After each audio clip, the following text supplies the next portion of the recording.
Sejam bem-vindos ao meu canal, eu sou o Guilherme Vieira e hoje eu tô aqui para fazer a parte 3 de um vídeo onde eu questionei um católico, quer dizer, questionei todos os católicos sobre suas práticas e crenças e doutrinas e do porquê elas não estarem na Bíblia, né?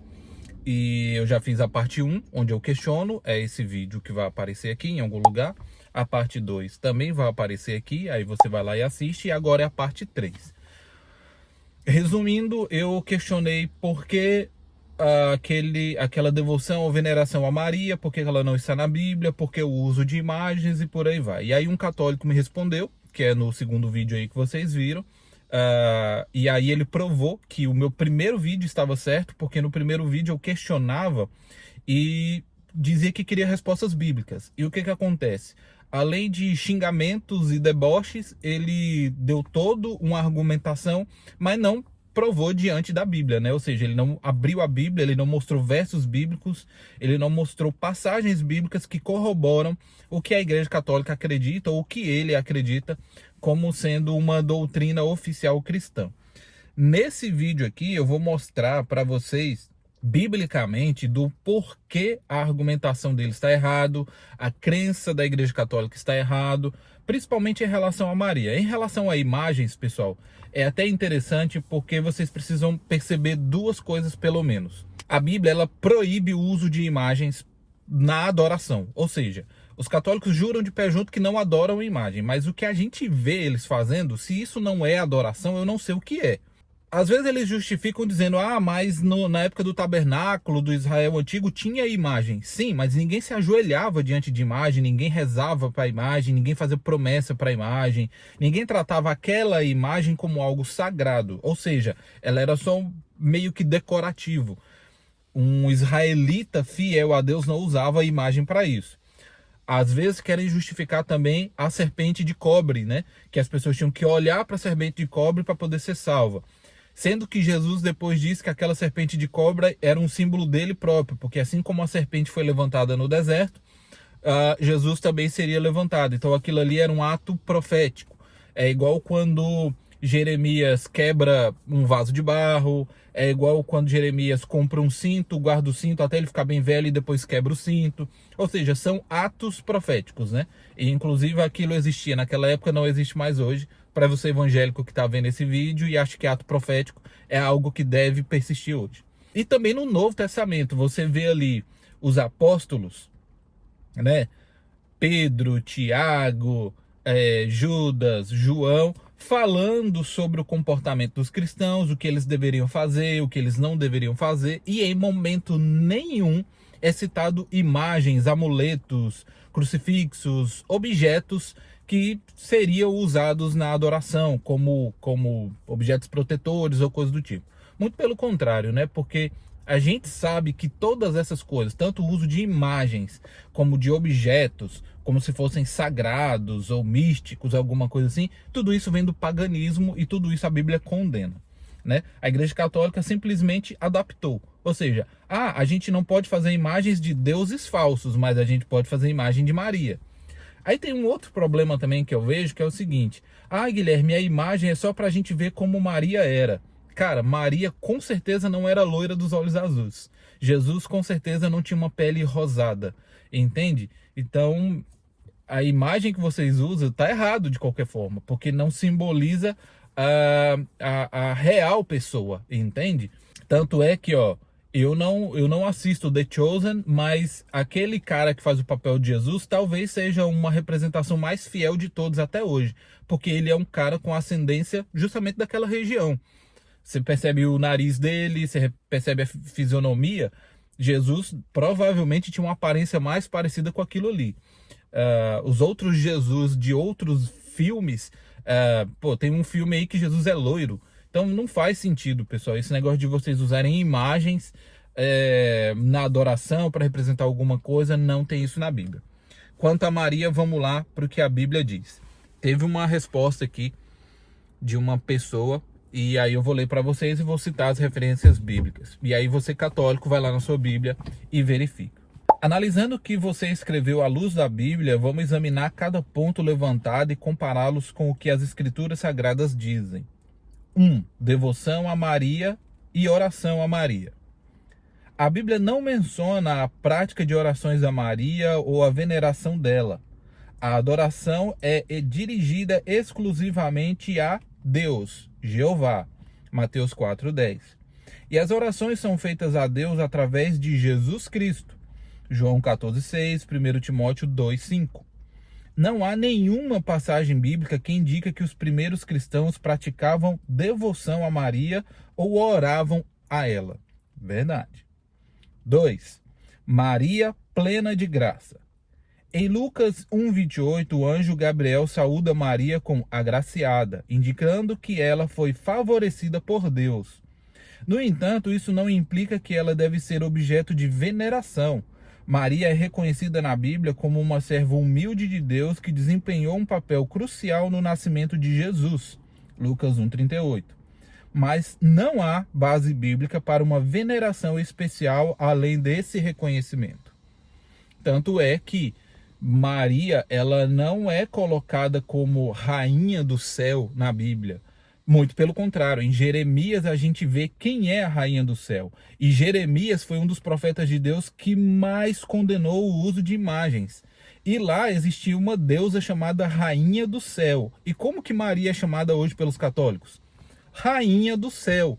Coincidência? Acho que não.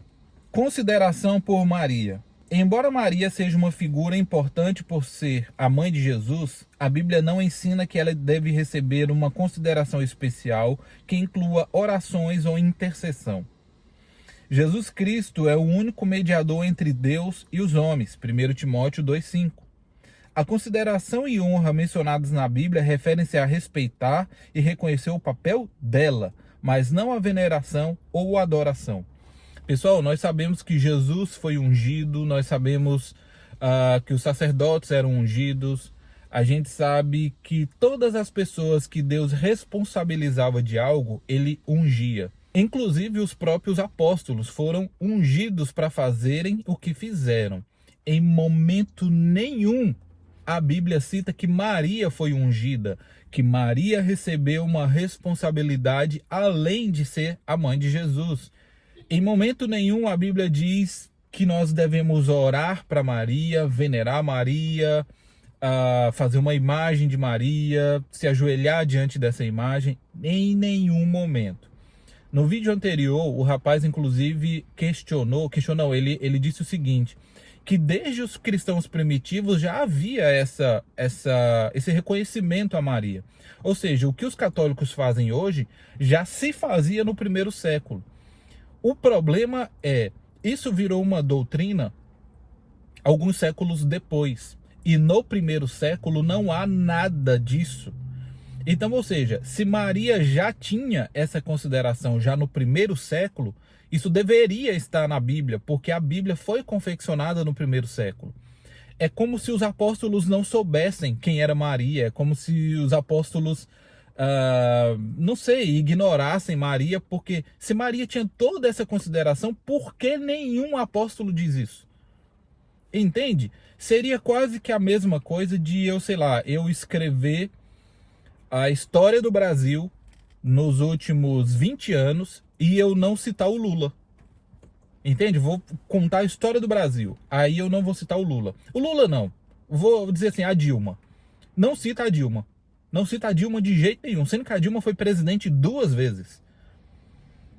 E aí imagina, lá no futuro vai ter alguém lá rezando para a imagem da Dilma, e aí eu vou falar assim, gente, mas a Dilma não era presidente, porque aqui, ó, se você olhar a história aqui, ó, daquela época ali, ó, não tem a Dilma sendo citada. É basicamente isso que aconteceu. Paulo, os apóstolos, as pessoas que escreveram ali o Novo Testamento, não citam isso de Maria. 4. Tradição oral e magistério. A Bíblia enfatiza a suficiência das Escrituras para a instrução e orientação dos cristãos, segundo Timóteo 3:16 ao 17. A tradição oral pode ser valiosa para a compreensão histórica e cultural, mas qualquer doutrina ou prática deve estar em conformidade com as Escrituras. Olha que interessante. São Jerônimo, o cara que traduziu a Bíblia para o latim, que escreveu a Vulgata, que foi a Bíblia oficial da Igreja Católica durante muito tempo, ele acrescentou 7 livros. na Bíblia Católica. E a gente tem uma passagem ali em que é feita oração aos mortos e tem-se uma crença que originou a crença do purgatório. Primeira coisa, os primeiros cristãos não consideravam esse livro como sagrado, como inspirado, como oficial. Por isso não havia na Bíblia ou nos escritos antigos. Segundo, São Jerônimo ele falou que aqueles livros que ele acrescentou, ele colocou como contexto e não como inspirados, ou seja, dava para a gente entender um pouco do contexto de algumas épocas, como por exemplo, se você quiser entender um pouco da origem dos fariseus, você pode ler Macabeus, porque ali tem um contexto disso. Mas também você vê que em nenhum outro livro da Bíblia a oração aos mortos ou o purgatório é citado. Então, ou seja, é um livro que não concorda com os outros. Então, ou seja, a tradição oral ela pode ser útil simplesmente para a gente entender contextos e não para a gente criar doutrinas. 5. Virgindade perpétua e assunção de Maria. A Bíblia afirma que Maria era virgem quando concebeu Jesus, Mateus 1:23. No entanto, não há menção na Bíblia sobre a virgindade perpétua de Maria ou a sua assunção ao céu. Essas crenças não têm fundamento bíblico explícito. É o que eu digo. Imagina que uma mulher era virgem, e isso já chamou a atenção de muita gente na época. Caramba, uma virgem ficou grávida. E quando você lê os evangelhos ali, você vê que as pessoas ficavam meio que chocadas com aquilo. Era uma história que se espalhava rápido. Era uma coisa que chamava a atenção de todo mundo. Maria teve Jesus e continuou virgem. Isso também deveria chamar a atenção. Mais ainda. Porque uma mulher virgem engravidar, a gente pode até desconfiar. Mas uma mulher que teve um filho por parto normal e permaneceu virgem, peraí, então isso aí é mais espetacular ainda. Pior ainda, imagine que algum tempo depois essa mulher subiu ao céu igual Jesus. Por que que ninguém fala sobre isso? Entende? Então, ou seja, não tem uma base bíblica para essa crença. Portanto, analisando à luz da Bíblia, muitas das práticas e crenças mencionadas no texto não encontram suporte direto nas Escrituras. A Bíblia ensina que a adoração e a oração devem ser dirigidas a Jeová, a Deus, e feitas através de Jesus Cristo, o único mediador. Qualquer ensinamento ou tradição deve ser examinado à luz das Escrituras para assegurar sua conformidade com a palavra de Deus. E pessoal, tem outra coisa aqui que eu quero falar que é o seguinte: se tradição oral, magistério ou coisas além da Bíblia podem ser usados para que eu adore a Deus, então qualquer coisa pode. Por quê? Porque se as Escrituras não é o limite, qualquer coisa pode. Pare e pense, se a prática que eu estou fazendo está entrando em contradição com o que está escrito na Bíblia, logo ela não deveria ser feita. Porque mesmo que a tradição oral seja útil, mesmo que o magistério seja útil, mas o oficial é a Bíblia. O que permaneceu escrito como documento é a Bíblia. Se eu faço alguma coisa que vai além do que está escrito, então qualquer coisa pode, gente. Qualquer coisa pode. Porque não tem um limite. O limite tem que ser a Bíblia. O limite tem que ser a palavra de Deus. E a Bíblia deve ser interpretada por ela mesma. E não por um padre, um pastor, um ancião, ou seja lá quem for. A Bíblia é o padrão, é a regra de fé do cristão. Se não está ali, não faço. Se está ali, faço. Pronto. Então esse é o vídeo de hoje, espero que vocês tenham gostado, informações muito úteis, compartilhe aí com aquele cara católico que você acredita, principalmente aquele cara católico não praticante, que esses às vezes são até mais perigosos. E é isso, espero que vocês tenham gostado do vídeo, inscreva-se no canal, curta e compartilhe esse vídeo e a gente se vê no próximo vídeo.